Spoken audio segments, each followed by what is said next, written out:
한류 콘텐츠로 세계적인 이목을 끌었던 것들, 예를 들어서 기생충, 오징어 게임, 뭐 지옥이라는 드라마도 생각이 나고 이런 것들을 보면 한국 사람들의 현실 상황을 잘 반영해서도 있지만 또 많은 세계인들한테 어필하는 측면도 있거든요. 그런 우리의 현실, 이 디스토피아적인 상상력이 왜 이렇게 사람들에게 다가가는 걸까? 그러니까 이게 나는 어떻게 보면은 그냥 식상한 주제일 수 있어요. 지옥. 예. 무슨 오징어 게임만 해도 이제 이게 이를테면 굉장히 야만적인 죽음의 게임이잖아요. 그렇죠. 예. 그러한 것이 요번에 이제 카지노라는 최민식 주연의 이제 드라마도 좀 봤는데 그 이제 범죄 얘기잖아요. 범죄를 표현하는데 그 안에 어떤 복잡한 선들이 있어요. 그 지옥이라고 하는 것을 사람들이 받아들이는 어떤 것을 포착하지 지옥 자체를 보여주려고 하진 않아. 그러니까 오히려 그 다양성이 중요한 거죠. 각 처한 상황마다 자기는 지옥을 어떻게 생각하고 거기에 대응하는지 이런 거를 얘기하고 싶었던 것 같아요. 그러니까 저 피안의 세계, 우리가 그 상상으로만 생각해봤던 관념적 세계 이런 것들은 크게 관심이 없어. 우리는 이승이 좋잖아요. 늘 도망간다고 생각하지 않거든요. 그러니까 이 삶과 죽음의 연속성 안에서 다시 서구가 갖고 있는 주제들을 지금 소화하고 있는 과정이 아닌가. 그것도 팔아먹으려면. 그 서구의 전통에는 역시 뭐 헬레니즘도 있고 헤브라이즘도 있을 텐데 기독교는 고난의 종교고 메시아 사상이 있고 구세주를 기다리는 이런 메시지가 핵심으로 있잖아요. 희망의 신학이라는 그런 것도 있고 할 때 그 점에서 보면 이 영성과 희망 이건 어떻게 연결해서 봐야 될까요? 그리고 우리는 이제 뭐 미륵 사상도 그렇죠. 있었고 그다음에 이제 그 정감록 이런 것도 있고 하는데 미륵 사상만 해도 또 구원의 개념이라기보다는 미륵이라는 존재, 그러니까 자기는 깨달았는데 다시 내려오는 거예요. 세상으로. 그러니까 그런 그 삶의 태도 뭐 이런 거에 대한 이제 어떤 그 갈망 뭐 이런 건 있었던 것 같아요. 그리고 이제 정감록 같은 경우는 우리 그 난리가 많았으니까 어디 피할 때 도망갈 때 이런 걸 늘 찾아두고 하는 것들은 있었던 것 같은데 세상이 무너지고 이런 것보다는 오히려 개벽 이런 사상이 더 셌죠. 그러니까 그 희망이라고 우리가 볼 수도 있겠죠. 그러니까 세상은 하늘이 무너져도 솟아날 구멍이 있는 뭐 이런 게 더 강하지 않았나? 우리한테는. 그에 비해서 기독교 이쪽은 정말 누가 와서 탁 세상을 구원해 주기를 바랬던. 그러면 그러니까 이게 좀 뭐랄까 어떻게 보면 우리 안에 없다는 말이죠. 대책이 없다. 물론 이제 신흥 종교 같은 거 보면 이제 메시아다 내가 뭐 이래갖고 넘어가는 것도 많이 있지만 이번에 정명석 뭐 그거 가지고 뭐 다큐를 만들고 근데 서양처럼 그렇게 집단적으로 메시아를 갈망하고 이러진 않았던 것 같고 메시아 비슷하게 뭐 홍경래가 나타나고 해도 이게 크게 무슨 영향을 안 줘요. 그러니까 영웅 스토리가 아니라는 거지 우리는 그다지. 기독교는 역시 사막 종교이기 때문에 사막 종교가 갖는 그런 뭐 봄, 여름, 가을, 겨울 뭐 이런 거 없는 거 아니에요. 그러니까 부활이라는 거는 정말 특이한 사건이었어요. 거기선. 그거는 이제 이집트 같은 데서나 부활 이런 게, 그러니까 이게 뭐 심으면 나고 이런 경험이 있는 나일강가 정도면 그런 개념들이 있었지만 이 사막에 있던 사람들이 가나안에 와서 이제 조금 그걸 알게 됐긴 했겠지만, 그러니까 부활 신앙이 없었어요. 구약적으로 가면. 그렇죠. 예. 겨우 이제 그런 다시 봄이 오는 그런 부활의 체험, 이런 거는 정말 낯선 경험이었을 것이다. 자, 우리가 현실에서 있는 것 자체로 누리고 새롭게 바라보는 눈을 뜨는 게 중요할 것 같은데, 지금 아까 계속 저도 거기서 크게 못 벗어난 것 같고, 사회과학자로서 있는 현실을 자꾸 볼수록 비관적이 되고 힘이 빠지고, 근데 관점을 바꿔야 될까요? 난 그런 필요는 있다고 봐요. 뭐냐면 우리 교회에 이제 노 집사님, 그래서 굉장히 뭐랄까 좌파신데 그냥 생활인인데 해방 전후사의 인식 이걸 한번 보시고 그 뒤로 이제 그런 쪽의 책을 보시면서 예언자가 나와야 된다 지금. 일단 그런 거죠. 이제 정의가 사라졌다. 그래서 제가 옆에서 저 지금 예언자 시대는 아닌데요.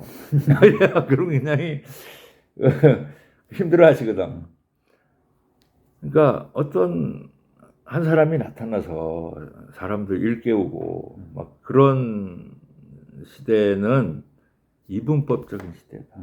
선과 악 이런 게 분명할 때.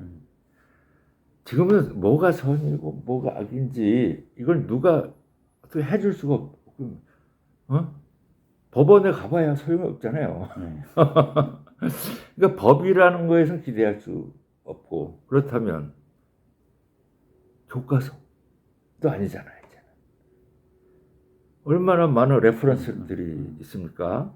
언론, 이제 유튜브 를 봐야 이게 가짜 뉴스인지 아닌지 확인이 되고, 이런 이제 세상에서 나는 그런 이제 선과 악 혹은 절망과 희망 이렇게 구분되는 세상은 아니다 이제는.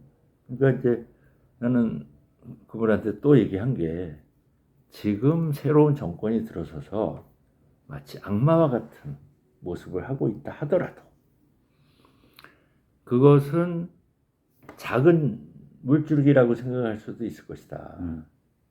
더 커다란 물줄기가 있는데 우리가 바다를 지금 볼 수는 없는 거니까, 만약에 그런 걸 느낄 수 있다면 다른 것이 있지 않겠느냐.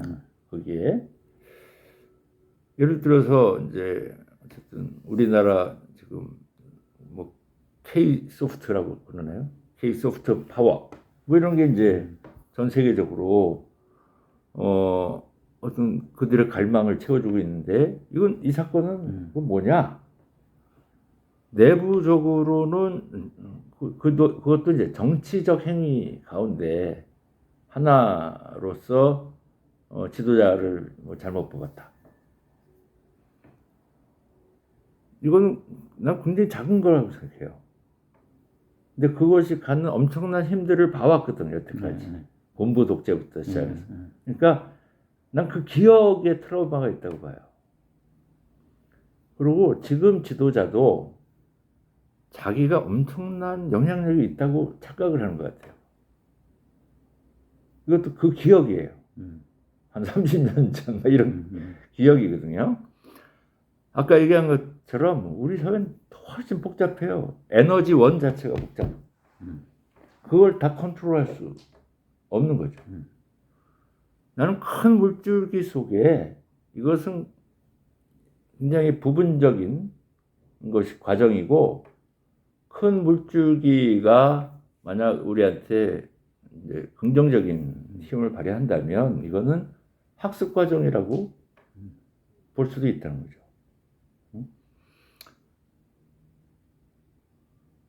그래서 난 그 관점이라는 게 아까 이제 그 얘기를 하려고 했는데 희망이라는 거는 이제 욕망일 수도 있거든. 꿈일 수도 있고. 네. 그래서 사람들이 욕망에 의해서 어떤 그 정치적으로는 이렇게 드러나고 또 드라마로는 이렇게 드러나고 하는 거라고 봐요. 그래서 그 한 측면이라는 거지. 우리 한국 사람들이 갖고 있는 욕망의 드러남의 한 축이 지금 정치적인 어떤 사건이고, 우리가 드라마를 보지 않았으면 세상이 어떻게 되는지 모르는 그런 드라마도 있어요. 확 보여주는 리얼리티를. 지금 정치가 좀 그런 리얼리티를 보여주는 측면이 있지 않은가. 너무 리얼해. 그러니까 뻔뻔하다는 말을 저번에도 한 것 같은데 뻔뻔한 사회는요 감추질 않거든. 빨가벗고 나오고. 그러니까 우리가 실시하던 것들이 다 드러나갖고 도깨비들이 돌아다니는 거죠. 낫도깨비 사회라고 할까? 그렇게 실체가 드러나서 결국은 자멸할 거다. 예, 나는 그 도깨비들이 그렇게 서로를 지켜주지는 않을 거라고 생각해요. 그 특성 자체가. 네, 그렇죠. 그러니까 인간은 그래도 최소한 서로를 교육하면서 살아왔어요. 근데 이 도깨비들은 안 그래요. 내가 도깨비라 그러니까 이 약육강식의 이제 동물들 안 그럴 거 아니에요. 서로를 지켜주지 않잖아요. 그렇죠. 그럼 그것과 같다. 그러니까 그 지금 이제 이를테면 권력을 가진 사람들, 기득권을 가진 사람들도 역시 우리 사회에서 뭐 공교육을 받고 그러고 살아왔겠지만 그들이 받은 진짜 교육은 따로 있을 것이다. 아버지로 그런 부성적인 어떤 이 사회에 대한 불안을 학습받고 약육강식의 경험 살아남기 위해서는 어떤 그 역사의식에 반하는 어떤 행동도 서슴지 않는 그런 것이 생존의 원리로 교육됐을 가능성이 있다. 사필 규정이라는 말을 다시 한번 새겨봐야 되겠네요. 예. 어쨌든 똥을 많이 싸놓고 다닌다. 분명히 밟고 다닌다. 오늘 제가 이 주제를 준비하면서 그 읽고 싶었던 글이 있는데 그래. 이거 한번 그냥 봅시다. 하나는 바칠라프 하벨이라는 체코의 대통령이었어요. 이분이 있었는데 이거 보면 내가 자주 떠올린 희망을 한마디로 말하자면 희망은 마음의 상태이지 지금 이 세상의 상태는 아니라는 것이다. 우리는 우리 안에 희망을 품은 상태에 있든가 품지 않은 상태에 있든가 둘 가운데 하나로 존재한다. 희망은 영혼의 차원의 문제이지 세상의 상태에 의존하는 것이거나 상황에 대한 평가로부터 나오는 것이 아니다. 희망은 영혼의 방향성, 가슴의 방향성이다. 희망은 직접적으로 경험되는 세상을 넘어서고 지금 이 세상의 경계 너머에 닻을 내린다. 이러한 희망이 깊고 힘있는 감각은 일이 잘 풀릴 때의 기쁨과는 다른 것이며 쉽게 성공할 듯 보이는 일에 투자하려는 의지와도 다른 것이다. 희망은 어떤 일에 성공할 수 있을 거라는 것 같아서가 아니라 그 일이 선하기 때문에 그것을 이루려고 하는 능력이다. 예. 제가 지금 절망이 자꾸 사로잡힐 때 이런 글을 읽어보는데 어떤 점이 지금 좀 와닿아서 너는 요즘 빅 히스토리? 네, 이제 박문호 선생님 이분이 이제 얘기하는 인간은 새로운 자연을 창조했다. 그러니까 의미의 상징 세계로의 자연을 창조했다. 그러니까 그냥 뭐 과학자인데 관념을 얘기하는 게 아닌 거죠. 그건 또 하나의 네이처라는 음. 거예요. 그러니까 우리가 이제 희망이라고 하는 그 네이처 속에 네. 있을 것이다. 그러면 그 네이처는 그 네이처대로 갖고 와야 되거든 우리가. 네.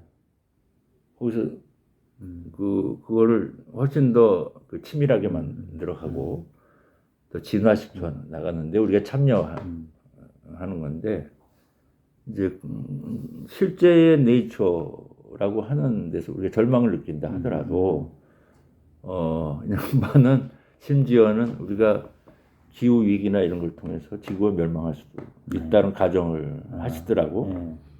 그거는 우리가 잘못해서만이 아니라 지구가 원래 그런 주기 뭐 빙하기도 있었으니까. 그렇지.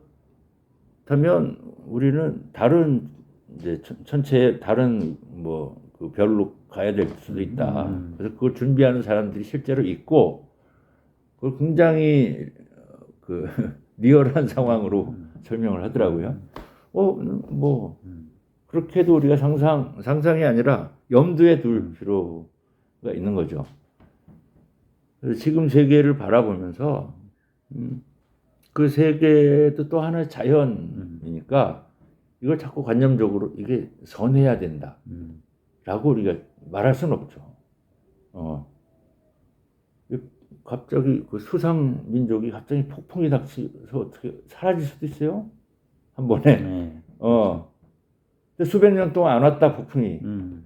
지금은 다르잖아요. 그러니까 그런 생각을 할 수 있어야 된다. 너무 이걸 도덕적으로 기대하면 세상을 그러면 반대급부로 절망이라는 게 오지 않겠어요? 너는 특히 인간에 대해서 점점 더 그 도덕적이 아니다라고 보거든요. 이게 우리가 굉장히 그 고도의 도덕적 의식을 갖고 합리적 사고를 하는 사람들이 늘어나는 만큼 그것을 이용해서 훨씬 더 잔악한 짓을 할 수 있는 세력들이 생긴다고 해요. 그 긴장 속에 있는 거죠. 그러나 기독교에서 예수님이 우리의 죄를 다 짊어지고 가셨다. 그래서 끝났다. 이런 거 안 믿어요.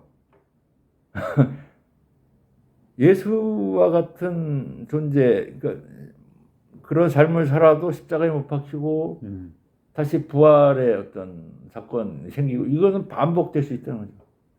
어디서나. 사탄은 늘 있는 거죠. 이를테면 그런 개념에서는. 절망적인 상황은 늘 옵니다.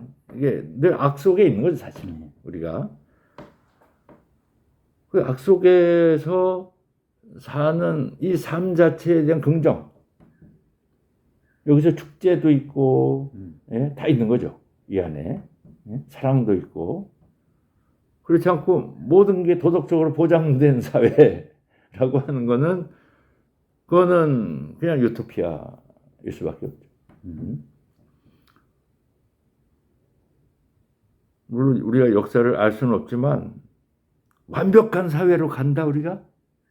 그건 모르겠어요. 그 완벽이라는 건 누가 정하는 건지 모르겠고 완벽은 아니지만 더 나은 사회를 지향하는 그러니까 그게 낫다는 게 이제 어느 쪽으로냐를 우리가 그거 설정할 수 없을 거죠.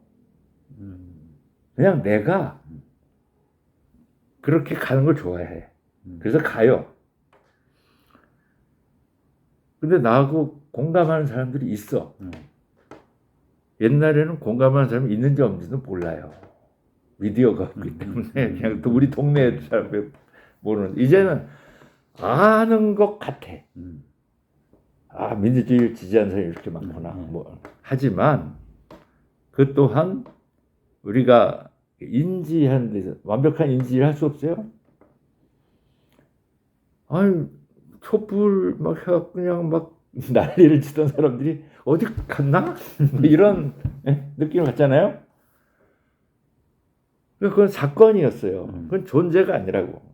촛불을 했던 사람들은 이벤트로 예수도 사건이요. 그런 사건이 다시 나올 수 있다라는 가능성을 사는 거예요.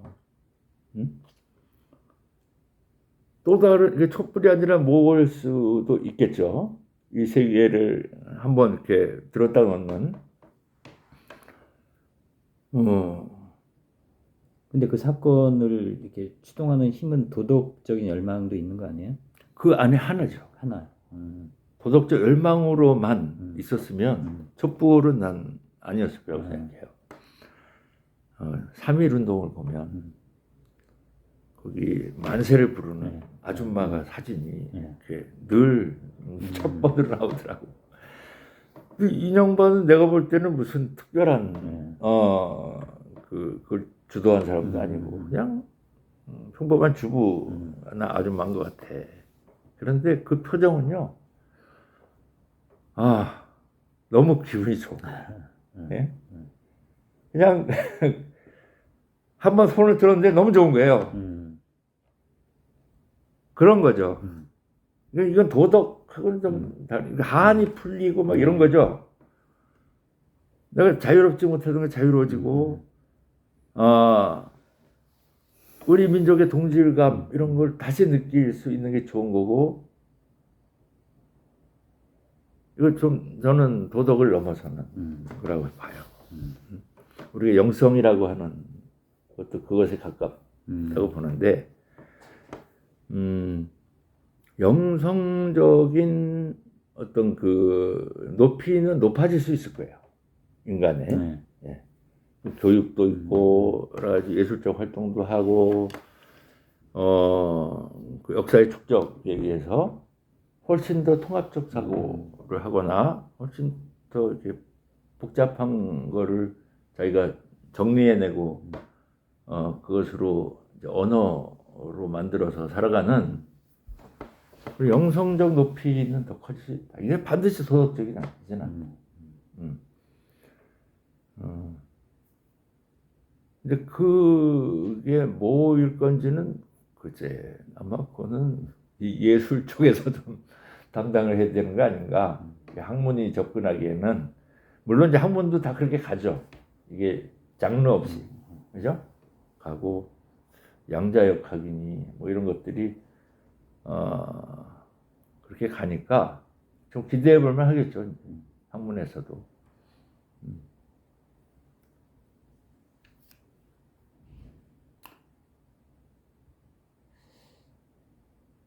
희망이라는 것을 갖고 살았던 시대가 너무 강렬해서 그런지 그 말을 자꾸 이렇게 그 말을 없이 산다는 게 여전히 저한테는 좀 약간 상상이 안 되고. 그렇죠. 그 뭐죠? 니코스 크잔차키스가 희망도 공포도 없는 눈, 시선 뭐 이런 말을 이제 했는데 어떤 리얼한 걸 보고 싶은 거겠죠. 있는 그대로를 좀 보자. 이게 너무 막 이게 그런 거에 의해서 가려져 있다.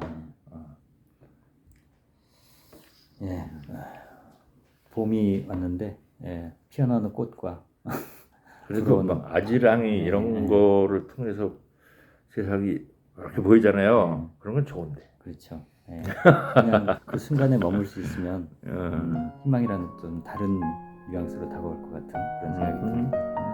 오늘 희망에 대한 이야기 이것으로 일단 마무리하겠습니다. 희망을 못 드려서 죄송합니다.